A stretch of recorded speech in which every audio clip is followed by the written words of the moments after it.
check it out, guys. We have made it to West Hollywood, I believe. LA's down that way. We're in the Hollywood Mansion Hills, right? And behind us, got a McLaren 750S. Tons of amazing exotic cars are pulling up because, well, it's a debut out here for the McLaren Artura Spider, their latest model, the first hybrid convertible McLaren. So behind us, they have this really cool mansion, all I think rented out, or well, they're using it for this big event. So let's walk in, join up the team, and check out this brand new McLaren Artura Spider. And here we are. We have made outside the event. We have the full McLaren team, and then I think the car should be around the corner.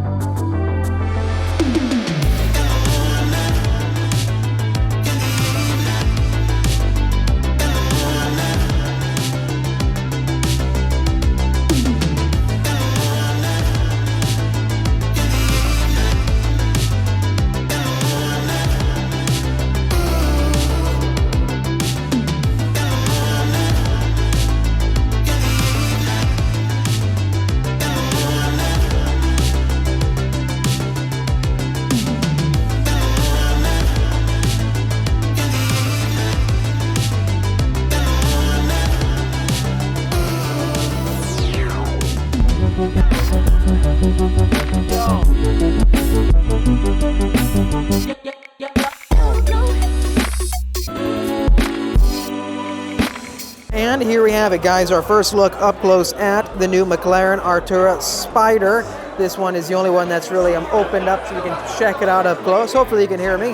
I know it's very loud during this party, but this is incredible, the events that McLaren puts on for customers. Tons of customers out here and fellow enthusiasts of the brand. But first off, I keep zooming in on this, but as you can see, there's a whole reworking done for the aerodynamics towards the rear end of the Artura. This is done to really maximize the aerothermal cooling, meaning that you have new heat intakes for the cooling system and then exit vents to try to pull out all the hot air. So all this is custom right here for the Artura Spider because you have a whole new roof line for the airflow to be grabbed. Instead of having the flying buttresses go from towards middle straight outwards with a fixed roof, you have this whole removable top assembly and you need to suck that air down directly into these side intake vents and then exit vents to cool off that 3-liter V6. It still has the 120-degree layout that still revs to 8,500 RPM, but they've improved the horsepower. So you now have 690 horsepower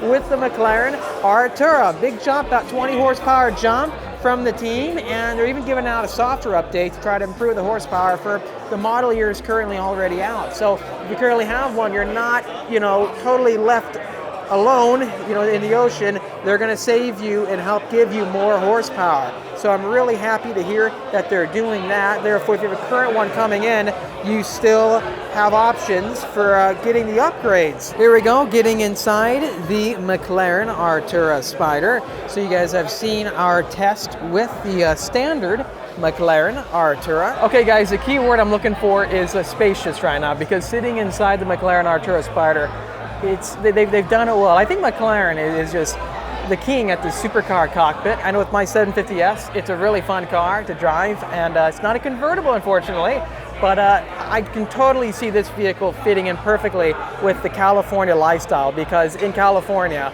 driving around on Sunset Boulevard, right next to these Hollywood mansions everywhere, it fits in beautifully. But as you can see here, it's still an Artura with the brand new infotainment system, HD screens, ambient lighting is pretty sick. Honestly guys, I'm excited to test one of these out. Hopefully we get the chance to drive one soon. Stay tuned for our test, but so far the cockpit seems absolutely perfect for turning the Artura into a convertible. Because as it stands right here, this is the first convertible hybrid McLaren, and it's a series production McLaren too. I mean, the future is coming. It's coming fast. Next up, hopefully, Artura LT. That would be really cool, guys, right? Artura LT in the future, but look at all the carbon fiber. Then you have this finished in glass, so you can see directly through it, and also visibility for looking left and right. If you look this way, you can see it's clear, right? So I really think that's a good engineering idea, design idea, to help with the visibility on your blind spots for looking over the center hatch. The hardtop is right underneath here, but my favorite view for the Spider has to be the redesign for the aerodynamics out back to cool off that 6-cylinder and bring in more airflow, which is really cool. Still have the laser cut design for the rear meshing down below, and the exhaust pipes, they've actually upgraded. There's a new crescendo for the exhaust note, similar to my McLaren 750S. They kept talking about the crescendo effect with the audio. From what I understand, let's speak some English here. It's just ricocheting and creating a better sound effect for you, more drama behind the wheel, and most importantly, from what I found in my 750S, more of a vocal range throughout the RPM. Look at the carbon fiber everywhere. I guess this party sums everything up, right? This is the supercar lifestyle out here. It's also important to note that the suspension has been upgraded dramatically, so up to 90% faster response rates for the proactive chassis control system. This does not have the hydraulic dampening of the Super Series models, but the suspension is going to be able to react and put the driver inputs in more effectively for the entire platform on the racetrack. So big upgrade here with the suspension. Unfortunately, only the new cars will have that. So when speaking about the transmission, they've upgraded that as well. You have a new pre-fill feature which allows for 25% faster gear changes. That's especially helpful for the racetrack. Secondly, I need to talk about the weight. It's a very important factor when looking at a hybrid supercar, and yeah, it does weigh more than the coupe. It's about 3,200 pounds for dry weight, curb weight around 3,400 pounds. So it's still about 180 pounds less than the nearest competitor in its class, which is good. And I think they're really making up the weight because of their use of carbon fiber for the tub. I'm happy to see they're still focused on it because weight is critical in my opinion.